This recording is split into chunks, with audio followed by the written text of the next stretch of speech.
Halo, assalamualaikum warahmatullahi wabarakatuh. Jumpa dengan saya lagi, Neng Eva. Gimana kabarnya, sahabat hikmah semuanya hari ini?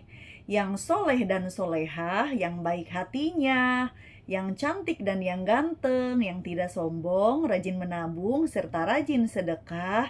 Semoga hari ini sehat-sehat walafiat dan dalam lindungan Allah Subhanahu wa Ta'ala. Dan semoga kita semuanya mendapatkan kucuran rahmat, keberkahan, dan keridhoannya, serta mendapat syafaat baginda Rasulullah Shallallahu Alaihi Wasallam, baik ketika di dunia maupun di akhirat kelak.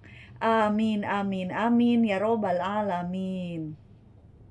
Baik sahabat hikmah semuanya, sebelumnya saya akan mengingatkan bahwa video konten YouTube ini dibuat untuk umum dan bagi siapa saja yang mau mengambil pelajaran, manfaat, serta hikmah di dalamnya, serta untuk pertumbuhan dan perkembangan jiwa kita setiap harinya. Jadi semangat terus belajar berbenah jiwa, belajar menata jiwa, belajar membeningkan hati dalam rangka ketauhidan menuju Allah Subhanahu wa Ta'ala. Dan juga video konten YouTube ini dibuat tidak untuk menyinggung siapapun, juga tidak untuk merendahkan siapapun. Justru sebaliknya di sini kita belajar berbenah, belajar dan terus belajar. Karena sampai kapanpun kita adalah pelajar di muka bumi ini. Jadi semangat terus ya belajar, berbenah jiwa, belajar berjuang melawan hawa nafsu sampai kita mencapai al-nafs al-mutmainnah, lalu kita mencapai makom musyahadah dalam bimbingan seorang guru yang mursyid, atau belajar tasawuf di dunia nyata face to face atau di majelis-majelis torikoh atau majelis-majelis hakikat atau majelis ma'rifat ya. Nah, baik, kali ini kita akan membahas masih tentang seputaran tasawuf, bagaimana caranya agar kita tidak salah memahami dengan gosip-gosip yang beredar di luar bahwa tasawuf itu bla bla bla bla gitu kan, tasawuf itu sesat lah, atau misalkan tasawuf menganggap dirinya Tuhan lah, atau misalkan tasawuf itu batil, atau misalkan tasawuf itu ya ibaratnya bukan ajaran agama Islam atau apa gitu ya. Banyak yang gosip-gosip atau misalkan ya orang tasawuf sesat tidak sholat atau bagaimana gitu kan. Jadi sebaiknya pelajari saja dulu ilmunya. Kalau sudah belajar dan kita belajar tentang keyakinan kepada Allah Subhanahu wa Ta'ala bahwa kita itu niat bertauhid dan kita membersihkan diri dari segala penyakit batin, dari dosa lahir, dosa batin, dan juga kita bertobat dari semuanya itu. Lalu kita belajar mengerjakan ibadah-ibadah lahir, ibadah wajib, ibadah sunnah, serta melaksanakan ibadah-ibadah batin. Karena makom demi makom yang harus kita jajaki sebelum akhirnya kita bertauhid itu kan ada beberapa makom gitu kan. Nah itu misalkan kita harus mengerti tentang keikhlasan. Ikhlas itu setulus hati memberikan sesuatu, atau misalkan menolong orang atau membantu orang dengan setulus hati tanpa pamrih, tanpa mengharapkan imbalan, tanpa diungkit, tanpa kita maido orang gitu kan. Ya itu berarti kita belajar tentang keikhlasan gitu. Yang mana ikhlas itu ya kita kerjakan lalu kita lupakan, anggap saja kita tidak melakukannya gitu, tapi semata-mata ikhlas lillahi ta'ala. Nah baru itu berarti kita sudah dari taubat, kita sudah memasuki makom ikhlas, jadi naik satu tahap gitu kan.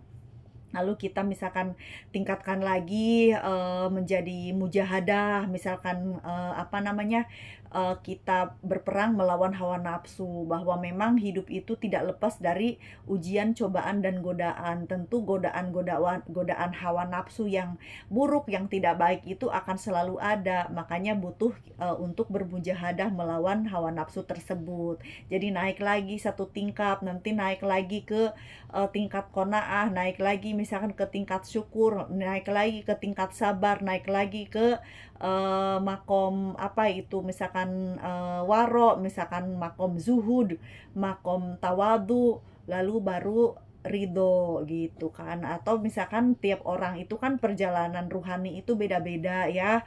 Ada yang misalkan dari taubat ke ikhlas langsung ke zuhud, ada yang seperti itu.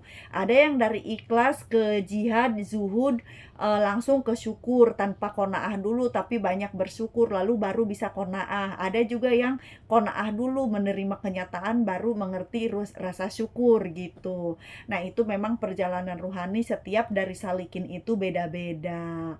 Karena memang semua itu memang tak lepas dari pengaturannya Allah, tak lepas dari kekuasaannya Allah Subhanahu wa Ta'ala yang menentukan segala sesuatunya gitu. Makanya diperlukan kita untuk tawakal. Nah, disitulah fungsinya kita bertawakal itu ya berserah, tidak merasa bisa mengatur, tidak bisa merasa harus mengendalikan sesuatu yang harus gitu. Misalkan aku harus begini, kamu harus begini, sehingga kita mau merubah orang lain. Orang lain itu tidak akan bisa kita rubah kecuali orang tersebut mau merubah dirinya gitu ya.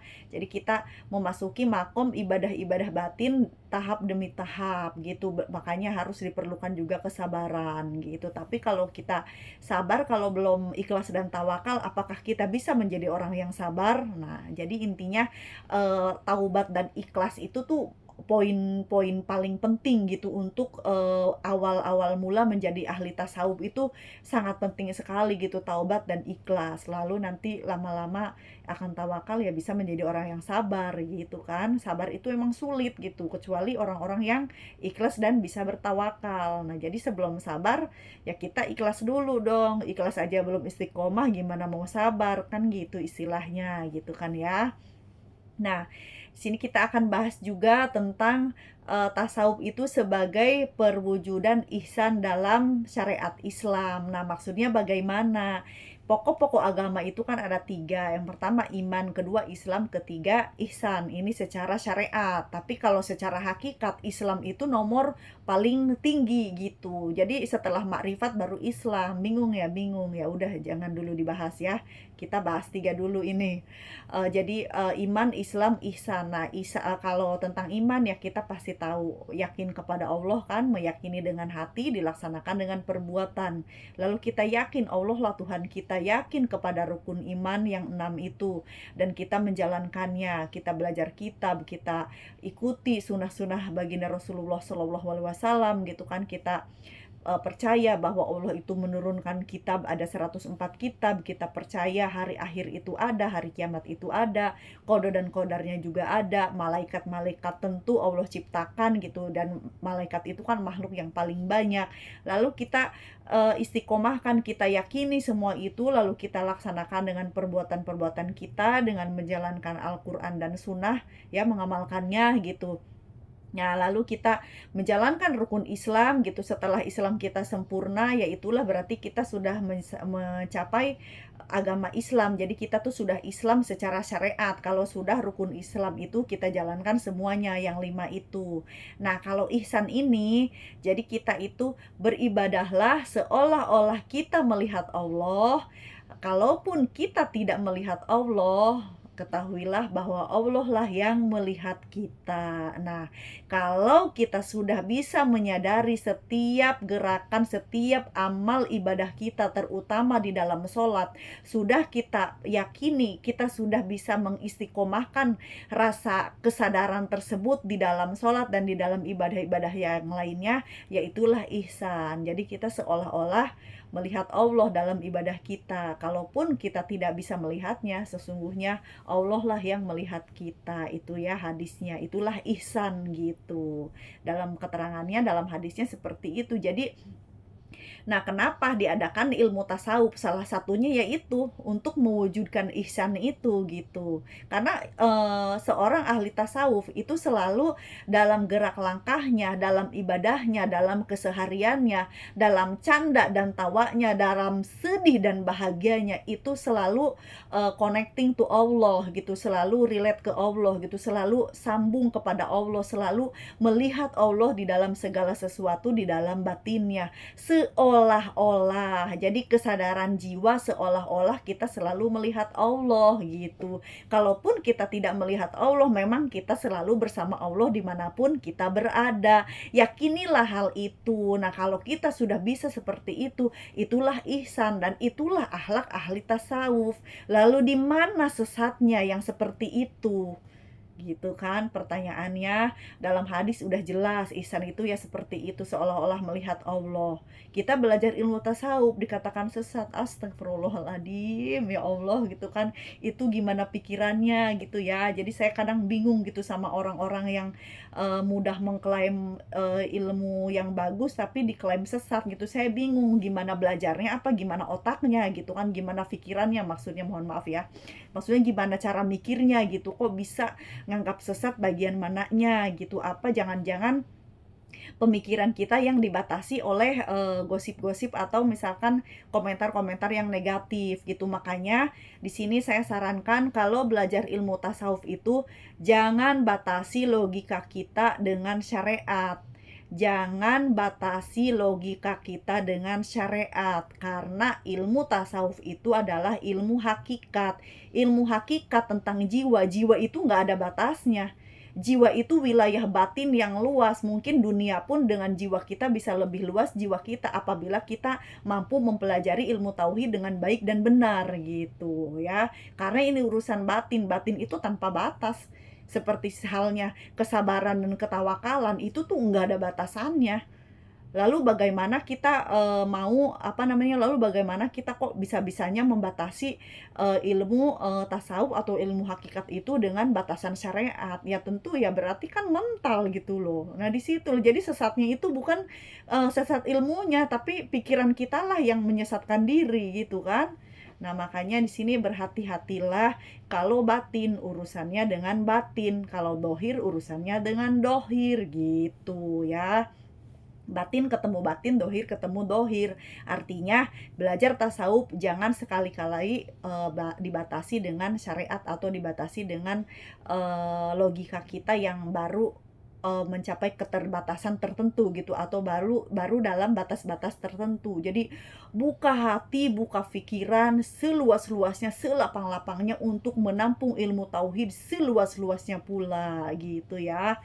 Jadi yakinlah sama Allah, tujuan kita adalah Allah Subhanahu wa taala, maka jangan lalai dalam mengingatnya, jangan lalai dalam memandang sesuatunya itu walaupun baru seolah-olah melihat Allah. Karena itulah ihsan. Jadi ihsan itu adalah seolah-olah kita memandang Allah, karena memang Allah itu bersama kita. Yakini hal itu. Oke?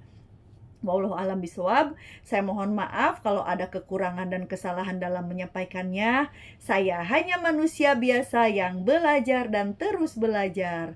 Ambil baiknya dan buang buruknya, dan semoga bermanfaat. Minal aidin wal faidin. Mohon maaf lahir dan batin. Wassalamualaikum warahmatullahi wabarakatuh. Orang baik pandai mengambil hikmah. Sehat lahir dan batin is the best always.